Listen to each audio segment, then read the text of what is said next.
안녕하세요. 2달 정도 전에 우연히 말을 못하는 여자를 알게 되었습니다. 귀가 안 들리기 때문에 말을 하지 못하는 소위 농아자라고 하죠. 저는 일이 좀 안 풀려서 공원에서 멍하니 벤치에 앉아 있었습니다. 열이 받아 마시고 남은 음료수를 쓰레기통을 향해 던졌는데 그만 옆 벤치에서 뭔가에 집중하고 있던 여자에게 음료수가 튀었습니다. 여자분 겉옷에 몇 방울 튄 거였는데 죄송한 마음에 휴지를 들고 가 말을 걸었습니다. 저기 죄송합니다. 괜찮으세요? 휴지뿐인데 닦아드릴까요? 라고 묻고 이거 써달라고 했는데도 대답이 없었습니다. 뭐지? 이 사람 나 무시하는 건가? 하고 기분이 나빠질 때쯤 뒤늦게 저를 발견하고서 입모양만 만드시고 말소리를 내시지 않더라고요. 그때 말할 수 없으신 분인 걸 깨달았습니다. 보통이라면 그 시점에 대충 설명해드리고 휴지 드리면서 끝났을 것 같은데 그분 손에 닥터페퍼 음료수가 들려 있었습니다. 제가 던진 음료수도 닥터페퍼였거든요. 그분에게 아이패드로 닥터페퍼 음료수를 마시고 휴지통에 던졌는데 휴지통에 부딪히면서 겉옷에 몇 방울 튀었습니다. 죄송합니다. 저도 닥터페퍼를 즐겨 마시는데 좋아하시나 봐요. 겉옷을 한번 훑으시고 괜찮다는 제스처와 함께 고개를 끄덕여 줬습니다.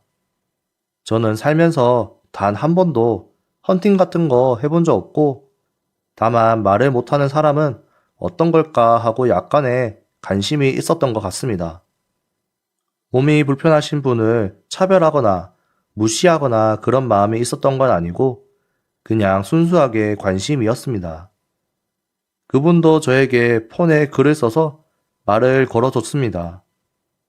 닥터페퍼 좋아하는 사람 처음 봤어요. 저도 처음 봤어요. 혹시 말을 못 하시는 거죠? 실례가 안 된다면 얘기를 나눠도 괜찮을까요? 그분도 고개를 끄덕였습니다. 저희는 바로 앞에 있는 스타벅스로 가서 필담으로 대화를 나눴습니다.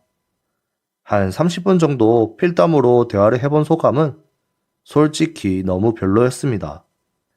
하지만 그분은 즐거워하는 것 같아서 헤어지는 길에 연락처를 교환했습니다. 그날 밤에 먼저 카톡이 왔습니다. 오랜만에 친절한 분을 만났네요. 또래들과 이야기하는 것도 오랜만이라 즐거웠습니다. 계속 연락하고 지내시지 않을래요? 저는 너무 귀찮아서 하루가 지난 뒤에야 답장을 보냈습니다. 답장이 늦어서 미안해요. 솔직히 어떻게 해야 좋은지 모르겠어요. 저는 그렇게 친절한 사람이 아니거든요. 괜히 신뢰한 것 같은 기분이네요. 저는 올해 33살이고 그분은 30살에 마르시고 청순 스타일이셨습니다. 둘 다 닥터페퍼 음료수 매니아였고요. 그리고 일주일 정도 카톡을 주고받았습니다. 여자분이 적극적으로 해주셨어요. 일주일 지난 시점에 저에게 변화가 생겼습니다. 카톡 같은 거 귀찮아 하던 저였는데 글자로 대화하는 게 귀찮지 않았습니다. 카톡으로 주고받는 대화가 점점 익숙해져 갈 때 심경에 변화가 나타났습니다. 과감하게 저는 그녀를 식사에 초대했습니다. 좀 넓은 테이블에서 필담하면서 식사를 할 수 있는 곳을 찾으려고 했는데 필담은 어디서나 가능하다는 것을 깨닫고 둘 다 좋아하는 인도 음식을 먹으러 갔습니다. 거기서 식사를 하면서 생각한 것은 만나서까지 필담으로 대화해야 하는 건 역시나 나한테 무리구나 하는 생각이 들더라고요. 서로 얘기하면서 밥 먹는 거랑 필담하면서 밥 먹는 건 차이가 너무 많이 났습니다. 그런데 그런 말을 할 수는 없잖아요. 그래서 그 자리에서는 참고 헤어졌습니다. 돌아오는 길에 이제 연락하는 것을 그만둘까 생각하고 있었습니다. 닥터페퍼 음료수를 좋아하는 청순한 여자를 만나는 건 행운이라는 생각도 있었지만 결국 귀찮음을 이길 수는 없었습니다. 서로 연락하지 말자고 카톡을 보내야 하나 하고 이틀을 생각하고 있었는데 그동안에도 그녀에게서 카톡은 계속 왔습니다. 답장 없는데 무슨 일 있는 거예요? 라던가 걱정스러운 말들이었습니다. 귀찮음과 그녀의 매력 사이에서 갈등이 일어나 친구와 상의를 했습니다. 그랬더니 친구에게 완전 혼났습니다. 진지한 만남을 생각하는 거면 평범한 사람들과의 만남을 생각하라는 거였습니다. 친구에게 혼이 났지만 그래도 결심이 서지 않아 연락하지 말자는 말도 하지 못한 채 2주가 지나 버렸습니다. 2주가 지나 어느 날 제 마음을 뭉클하게 하는 카톡이 왔습니다. 그녀가 주말에 영화를 보러 가자고 했습니다. 귀가 안 들리는데 영화 보면 돈 아까울 텐데 하면서 거절도 못하고 같이 영화관에 갔습니다. 팝콘도 먹고 싶기도 했고 가끔 곁눈질로 절 살피는 그녀가 대단해 보였습니다. 그리고 영화를 보고 나서 카페에서 커피를 마시다가 말을 들었습니다. 귀가 안 들려도 영화는 재밌어요. 제가 귀가 안 들리니 재미없어 할 거라고 생각했죠? 콘서트장도 갈 수 있어요. 음악 같은 거 느낄 수 있는 건 정말 기분 좋아요. 뭔가 그런 말을 할 수 있다는 게 정말 대단하다고 생각했습니다. 만약 제가 귀가 안 들린다면 저는 절대 그렇게 말하지 못했을 겁니다. 그 후, 필담 귀찮죠? 라는 말을 들어서 솔직히 귀찮다고 대답했습니다. 그녀는 당연하죠. 저도 귀찮아요. 라고 글을 썼습니다. 그래서 좀 마음이 가벼워졌습니다. 익숙하지 않아서 솔직히 귀찮기도 했지만 그래도 알게 된 것도 뭔가 인연이고 해서 친구로 지내도 될까? 라고 물어봤습니다. 결국 미묘한 관계가 된 거죠. 그리고 이틀 후에 제 여동생에게 수학 좀 가르쳐 달라고 했습니다. 여동생은 저처럼 귀찮음이 심한 아이였는데 고등학교에서 클럽 활동 중 수화 배우는 게 편하다고 수화를 배우고 있었습니다. 하지만 역시 귀찮다며 수화책 보고 배우라고 책을 하나 던져뒀습니다. 역시 제 동생이었습니다. 저는 수화책을 보고 공부를 조금씩 했습니다. 그리고 그녀와 세 번째 식사 날 책을 보여주며 수화 좀 가르쳐 줄래? 했습니다. 그녀는 눈을 반짝이며 아이패드에 자기가 가진 수화책 파일을 아예 넣어 주었습니다. 그러다 보니까 자주 만나게 되었고 그녀에게 수화를 조금씩 배우고 있었습니다. 배운 걸 바로 써볼 수 있다는 게 즐거워서 귀차니즘도 이기고 있었습니다. 약 한 달 동안 거의 매일 일 끝나고 그녀와 만났고 필담이 조금씩 줄어들 무렵 그녀에게 고백을 했습니다. 물론 수화로 했습니다. 하지만 결과는 안 됐습니다. 이유를 물었지만 좀처럼 가르쳐 주지 않았고 나중에 카톡으로 말해도 되냐고 해서 그러라고 했습니다. 이유는 모처럼 좋은 관계인데 사귀면 망가질지도 모른다는 거였습니다. 나는 귀가 안 들려서 사귀는 건 정말 힘들어. 안이하게 생각하고 사귀면 고생만 하다 끝나. 저는 만난 지 얼마 안 됐지만 그녀가 어떤 사람인지 알아가는 동안에 그런 건 문제가 안 된다는 걸 느끼고 있었습니다. 그리고 며칠 뒤 저는 심한 독감으로 입원까지 했습니다. 안 와도 된다고 했지만 그녀가 병문안을 왔고 저는 다시 한번 고백을 했습니다. 수화로는 하고 싶은 말을 다 할 실력이 안 돼서 하고 싶은 말 전부 노트에 손글씨로 써서 마음을 전했습니다. 우리가 만난 데는 다 이유가 있다. 그것은 친구로서 만나기 위해서일지도 모르지만, 하지만 우리에겐 기회가 있어. 왜 도전을 해보려고 하지 않는 거야? 귀가 안 들리는 게 우리한테 장애가 되는 거야?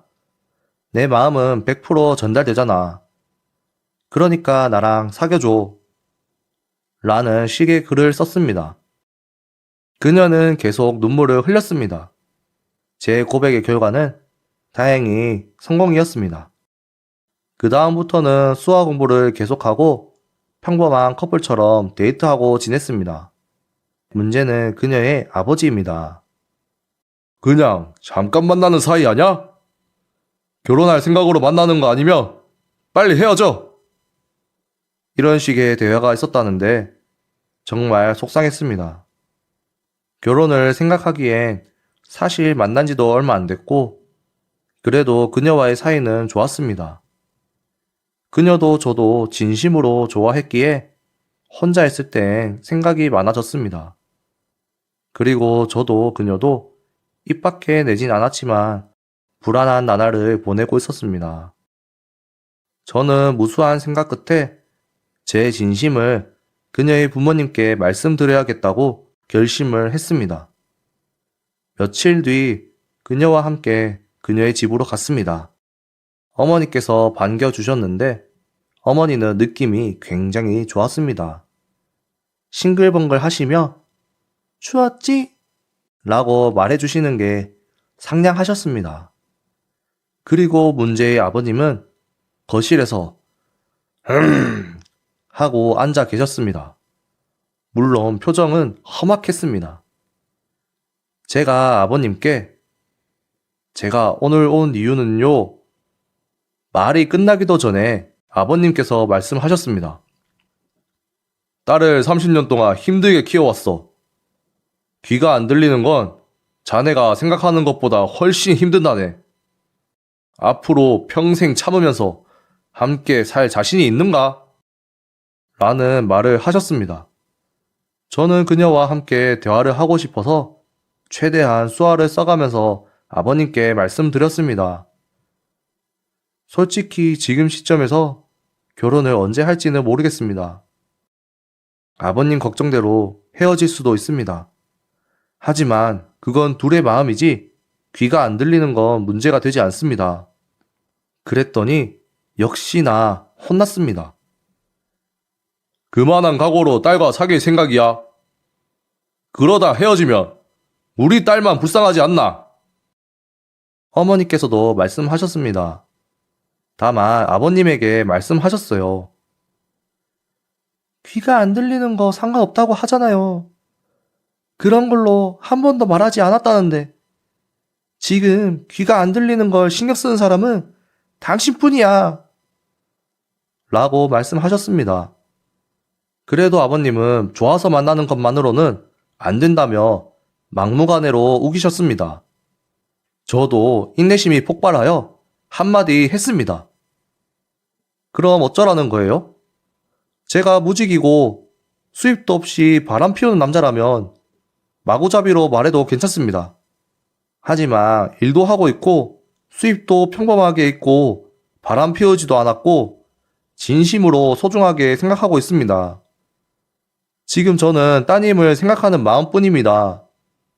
하고 단숨에 말해 주었습니다. 저와 어머님의 말을 듣고 주춤거리시던 아버님은 끝내 침묵하셨습니다. 그녀가 수화로 말했는데 내용은 이러했습니다.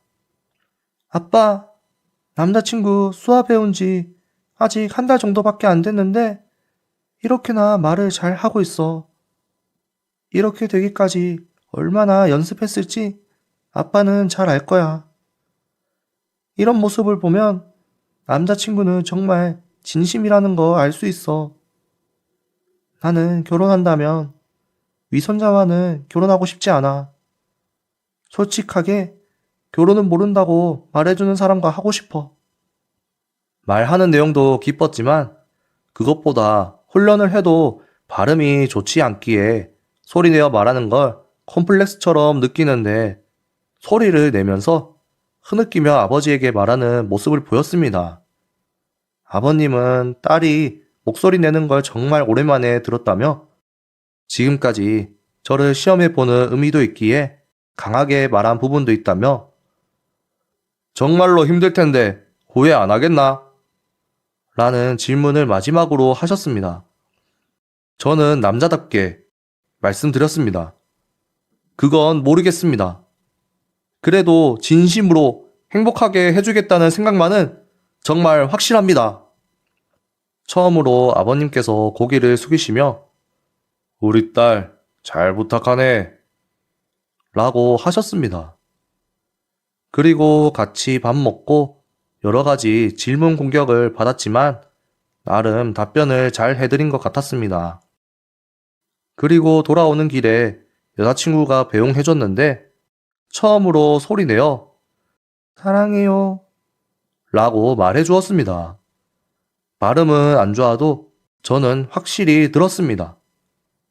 저는 참지 못하고 그녀를 왈칵 안아주었는데 집에서 어머니가 보고 있으셨나 보더라고요. 어머머머머머 이런 소리가 멀리서 들렸습니다. 그녀와 의사소통만큼은 문제없도록 하고 약속대로 행복하게 해주려고 합니다. 일면식도 없는 저의 사연을 들어주셔서 감사합니다. 여러분들도 항상 희망과 용기를 가지셨으면 좋겠습니다. 좋은 하루 보내세요. 저도 사연자분처럼 용기를 내어 사랑을 쟁취해 보고 싶네요. 여러분께서는 좋은 사람을 만나시면 절대 놓치지 마시고 인연을 이어가셨으면 좋겠습니다. 감사합니다.